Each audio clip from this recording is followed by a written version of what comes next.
This morning we're going to be in First Thessalonians chapter 5, beginning in verse 12, and we're gonna be exploring the theme of regathering the family. Um, I am a part of a huge family. My mother was one of six children, and I'm one of 18 children of those six siblings. And I started trying to count the number of children for that my generation's children, and quite frankly, I ran out of fingers and toes, and so I had to quit counting. And every year, the descendants of my grandparents regather at my cousin's house in South Alabama down in Enterprise. And we do that to celebrate our family. And I say that we regather every year because our first gathering as a family in that setting actually took place at my cousin's father's house, my mother's younger brother, back when I was a kid. And so every year since then, we have regathered at either my uncle's house or then my cousin's house. And we've continued to do that every year. There have been a few times where we have had more than 100 of our family members there from four different generations. So it's a huge, huge family. And that whole exercise of gathering and regathering as a family, that's a healthy thing for families to do. It's even more so for the family of God, also known as the church. As Paul was closing out, or getting ready to close out his letter to the church at Thessalonica, he spoke to them and addressed them as brothers. Verse 12, he said, "We ask you, brothers." Verse 14, he says, "And we urge you, brothers." This past Monday night, I preached a revival at a church over close to Pell City. And it's one of those churches that refers to Christians as Brother Rob and Sister Melanie. And, we don't normally use that kind of language. Y'all will call me Brother Rob, but we don't call each other brother this or sister that.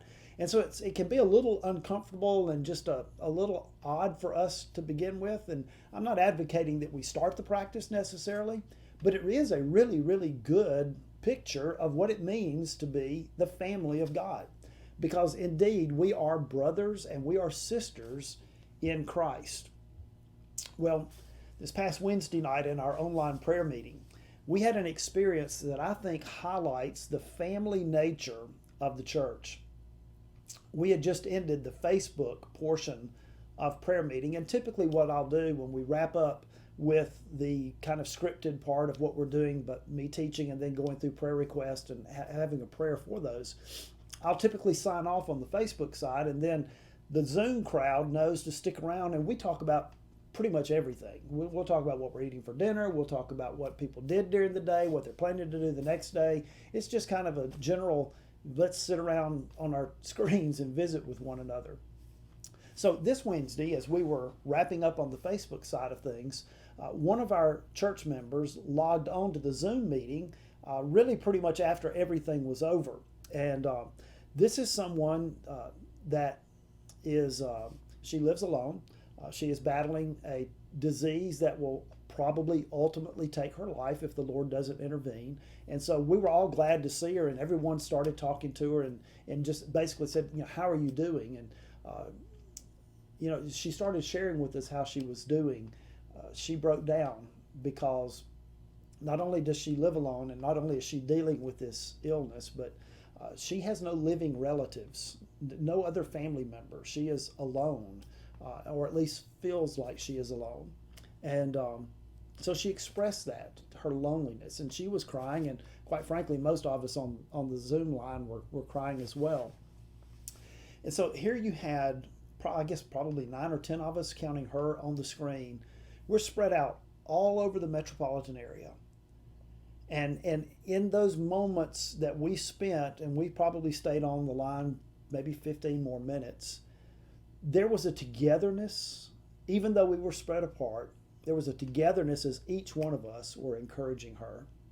It was one of the most incredible times of authentic Christian fellowship that I can ever remember experiencing, and we did it virtually. We did it online with a camera and a screen.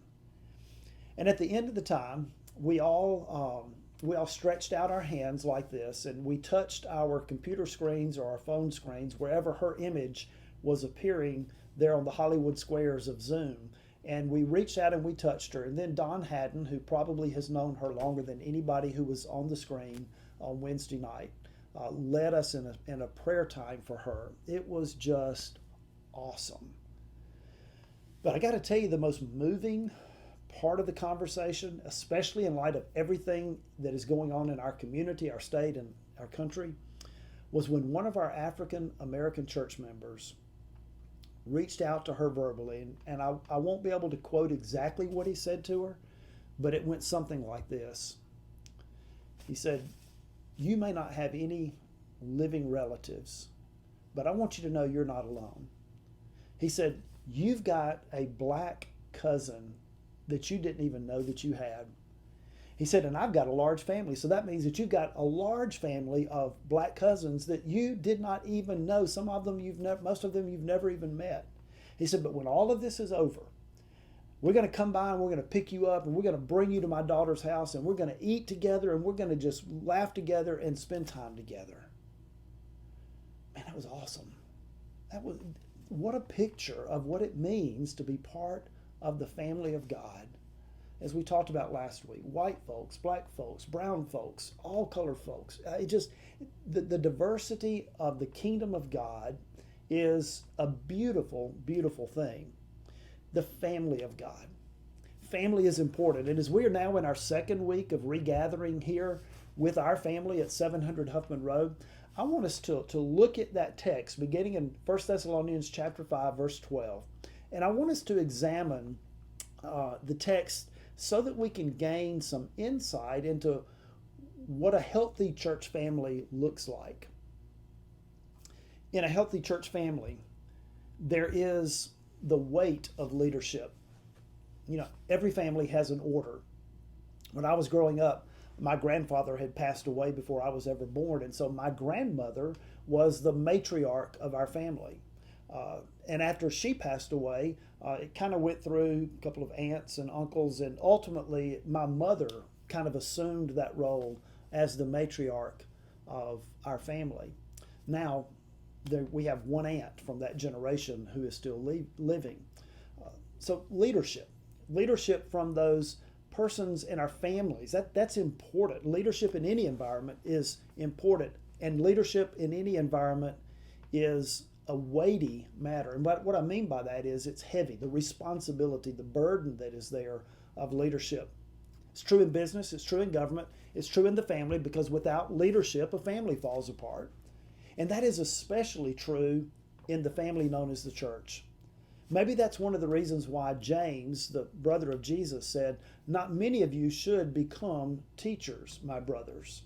Now, understanding that teaching is one of the primary functions of leadership. And so that huge responsibility, that huge burden, that the words that you say have meaning, and the things that you do. And so those of us in leadership, especially when we talk about leadership to the family of God, that is a very heavy thing. It's a very weighty matter.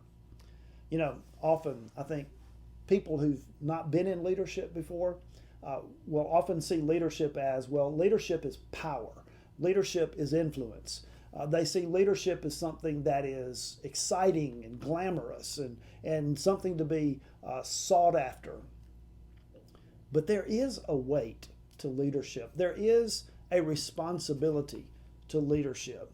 And I think that's why Paul encouraged the Thessalonians to accept and appreciate their leaders. Verse 12, he said, "We ask you, brothers, to respect those who labor among you and are over you in the Lord and who admonish you." See, Jesus taught the difference between a true shepherd and a hired hand. The true shepherd is one who will battle for the heart and the soul of the sheep. The true shepherd, as to use Paul's word here of the laboring among you, true shepherd will labor among the church in an attitude and in a spirit of love. Paul also encouraged them to love their leaders, to esteem them, verse 13, to esteem them very highly in love because of their work. I think Paul put that in there, that encouragement to them to love their leaders, to esteem them highly. I think he put that in there because there is a tension, this weightiness of leadership. There's a tension in that is inherent in the role of a spiritual leader in the church because of the work that we are given to do. So as a pastor, Paul puts it here, I labor among you. That's what he said in verse 12. We labor among you. See, I'm not an outsider. Now, I've only been here for 10 months, going on 11 months now as your pastor. But the moment that you voted me in as your pastor, God began to knit our hearts and our lives together. And Melanie and I began to love you, and you began to love us. And so we're not outsiders. We've heard a lot of this phrase lately, we're in this together. Well, church, we really are in this together. And so as a leader, I'm not an outsider. I'm laboring among you, which means I'm right there in it with you all the way. But I'm also, Paul said, over you in the Lord.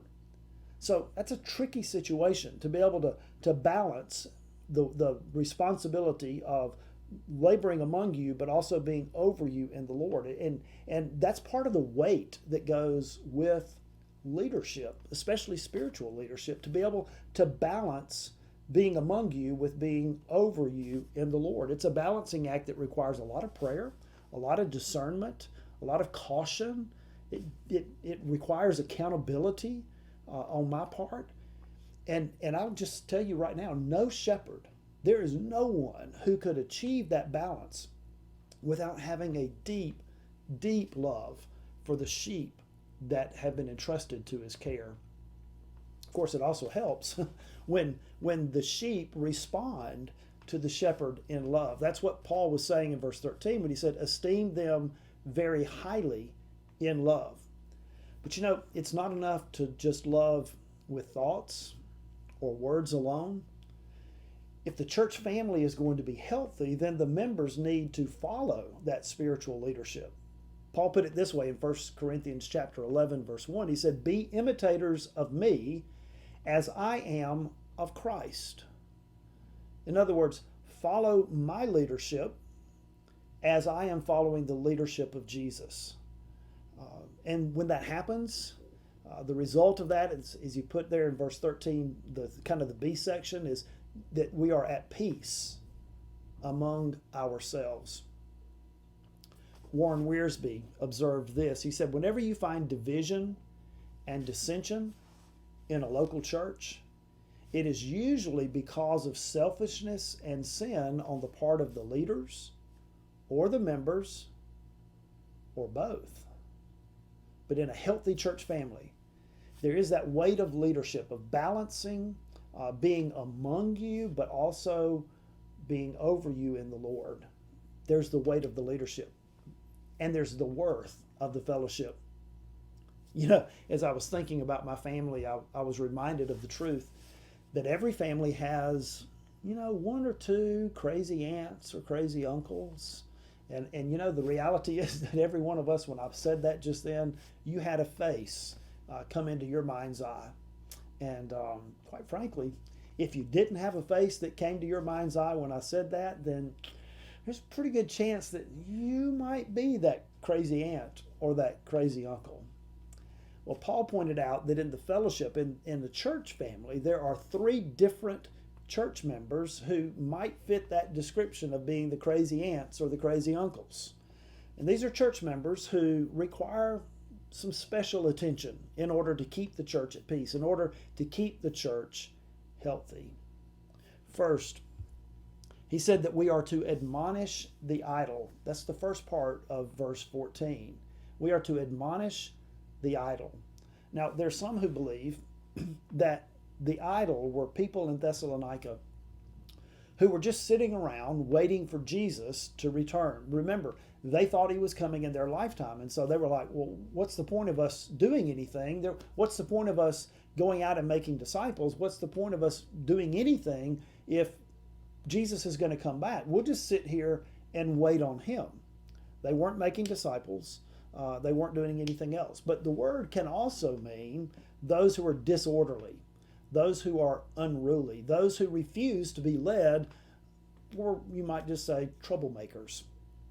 But it also could be just those who simply were undisciplined, people who lacked the ability to just kind of get it all together and to do what needed to be done. It really doesn't matter which of those three. Could be some degree of all three of those that he was pointing out here.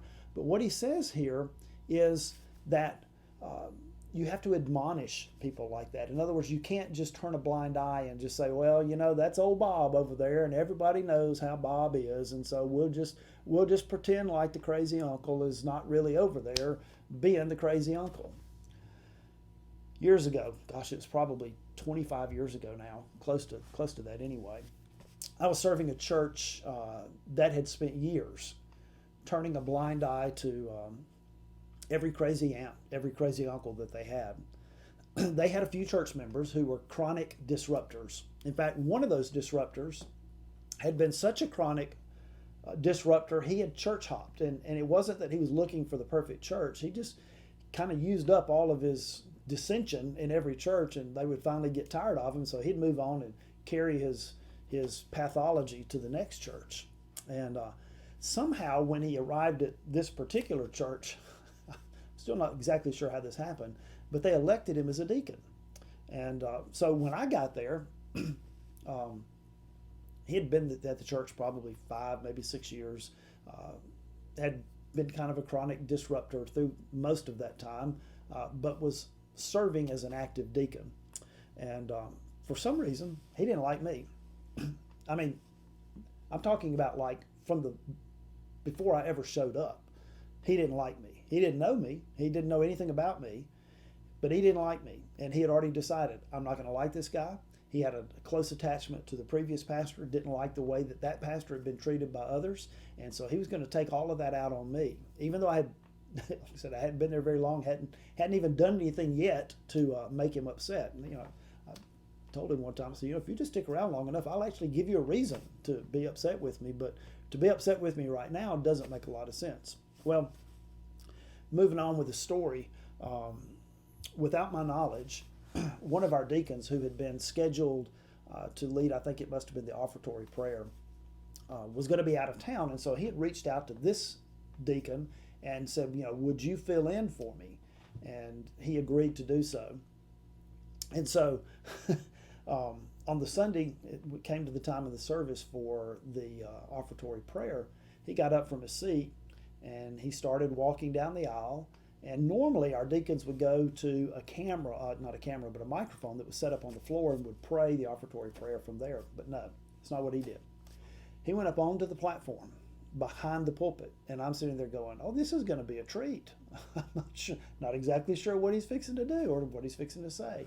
And sure enough, as he got up there, he pulls out from his Bible a folded sheet of paper that he opens up and he begins to read. And as he is reading this, I was actually sitting by my daughter, and she reached over and just kind of put her hand on my leg because she could tell that the breath was leaving my body. What he had to say was so caustic and so divisive. And then, this is where it got a little comical. He walks off the platform, starts down the aisle, and reaches out to shake people's hands, and some people just kind of like, no. But a few took his hand and shook it, and he walked out the front door of the church. Just drop a few hand grenades and take off down the aisle. Well, the next day we had a deacons meeting that was previously scheduled. It wasn't called for any particular purpose. It was just our regular monthly deacons meeting. And before it got to the point where they asked me, Pastor, what do you have to share with us? The deacons themselves took it upon themselves with absolutely no prompting from anyone outside of the deacon body that they were going to admonish this gentleman, this deacon, for his disorderly behavior. Now, what they did in making that decision, what they were saying was, we are going to protect the fellowship. They did that for the health of the church. And understand that that is something that can be very difficult for us to do as a church family when there are those who are idle or unruly or undisciplined, for the church to admonish them. But we have to do it for their good as well as for the good of the body. So Paul said, admonish the idle, admonish the unruly, admonish the undisciplined. But then he said to encourage the faint-hearted. Now that's the second part of verse 14. So admonish the idle and encourage the faint-hearted. Now that word faint-hearted in the Greek is a word that talks about someone who has a little soul, is the literal meaning behind the word. And basically, as best I can understand it, this is a person who is easily discouraged. It's the person who can get so discouraged that they end up quitting. They quit serving, they quit growing, they quit worshiping, they quit making disciples, they just quit. So, whereas the disorderly church member must be admonished for the health of the family, the faint-hearted church member needs to be encouraged. And that word encouraged is a word that is made up of two different words. And one of the words means to come alongside, and the other is a word that means to speak closely. And so if you get the picture behind what it means to encourage someone, you're not scolding them from a distance, trying to encourage them, but you're coming alongside them, and you're getting close enough to them to hear why they're discouraged, but also then to be able to address that discouragement in a positive kind of way. They need someone to come close enough to speak to them. You know, in 34 years now of 33 years now of ministry, I've had church members who have been beaten up by life. Some of them have been beaten up by the church, by the troublemakers, the people who fit into that first category. It happens.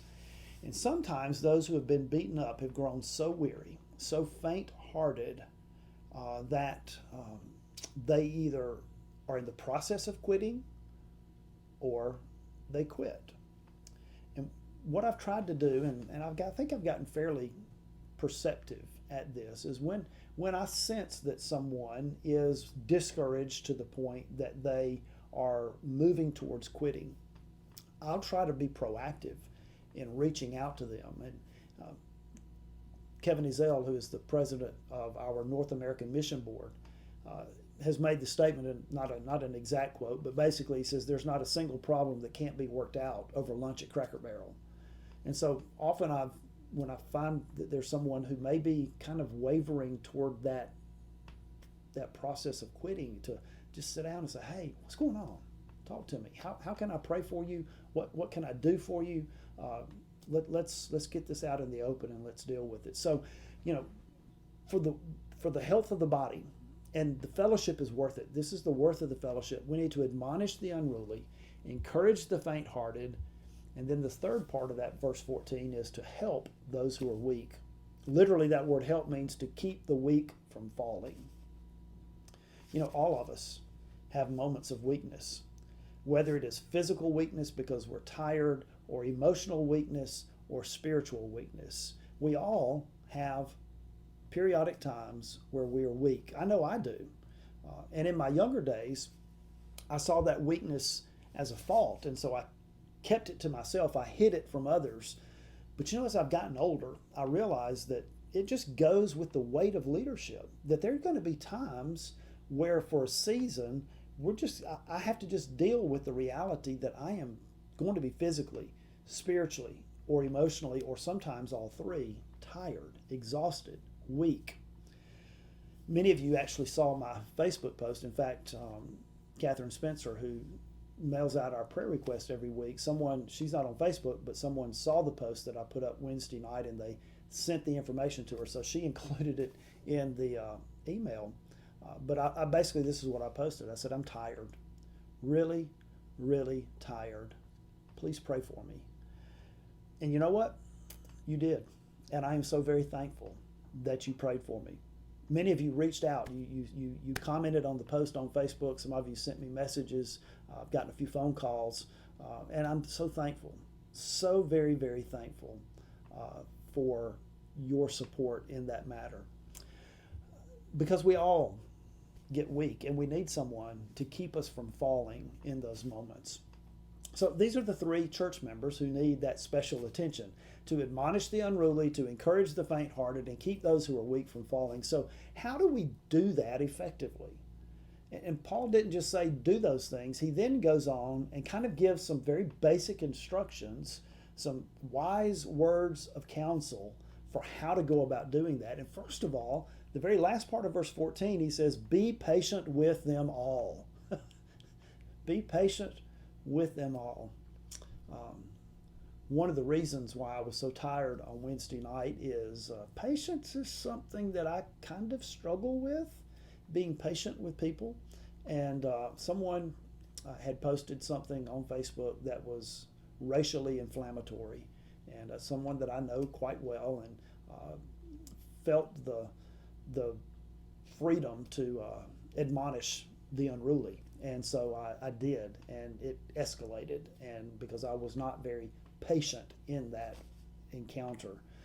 And so at the end of it, I was just like, I didn't make any headway with them, which, by the way, when you're arguing with somebody that's set in their ways, you're not going to make headway.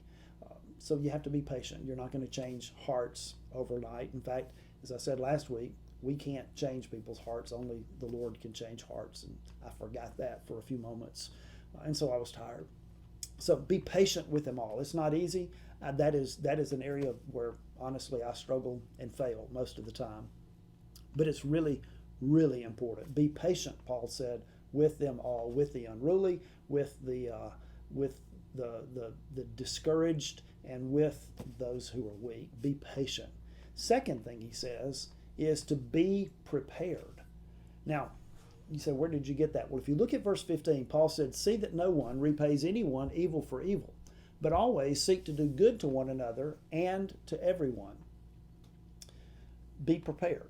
When my father was a young man, he wanted to invest in the community where he was teaching high school. And the young men that he was teaching in junior high and high school, he wanted to invest in their lives even outside of the classroom. And so he organized a Boy Scout troop there in town and became their scoutmaster.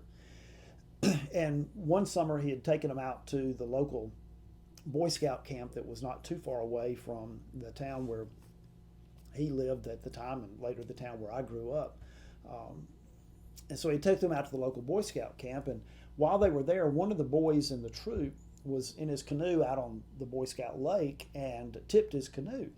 And the problem was that as he tipped his canoe, he went into the water. He didn't have a life raft, and he couldn't swim. And so the story that I was always told growing up was that my father was talking to someone on the shore, heard the commotion, turned to see what was going on, and at a full run, fully clothed, full run, down the pier, at the end of the pier, just dove into the water and went out to rescue the drowning Boy Scout. And what my dad, the way he described it was, when he finally got the guy up where he could get his head safely above the water, with every stroke that my dad swam with one hand, one arm, because the other arm is supporting the young man, said that he fought him every stroke of all the way to the bank. We need to understand that whenever we admonish the unruly, whenever we encourage the faint-hearted, whenever we try to keep the weak from falling, they will often fight us at every step. Be prepared so that you don't strike back, so that you don't repay evil for evil, so that when they're fighting you, you're not fighting back. Remember what you're doing for the good. Stay focused on the mission, which is the good that is going on. Remember that for the family member that you're dealing with, but also for the family itself. So be patient, be prepared. And then in verse 16, Paul said, rejoice always. Be patient, be prepared, be joyful. Recognizing the worth of the fellowship and then working to maintain the health of the fellowship is really hard work. As one commentator put it, every church family has its doubting Thomas or its gloomy Gus. And to see them and listen to them is like witnessing an autopsy or driving into a cold lake on a winter's day. So what does rejoice have to do with that? Well, Nehemiah chapter 8, verse 10 reminds us, the joy of the Lord is my strength. So here's the deal.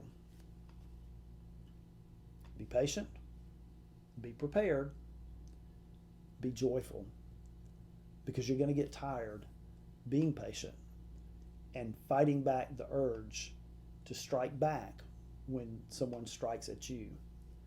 You're going to grow weary. Rejoice in the Lord, because the joy of the Lord is in fact your strength. Church family, I want to commend you for your certain faith during these uncertain times. You have navigated this space of uncertainty so incredibly well, and I am so deeply proud of you. And as we continue regathering, this process of regathering the family together, I'm praying that God will, as Paul wrote in verse 23, that he will sanctify us completely and that we may be kept blameless at the coming of our Lord Jesus Christ. I thank God for the health of our church family. Yes, leadership is heavy. There is a weight that goes to it, but you do such an amazing job of lightening that load.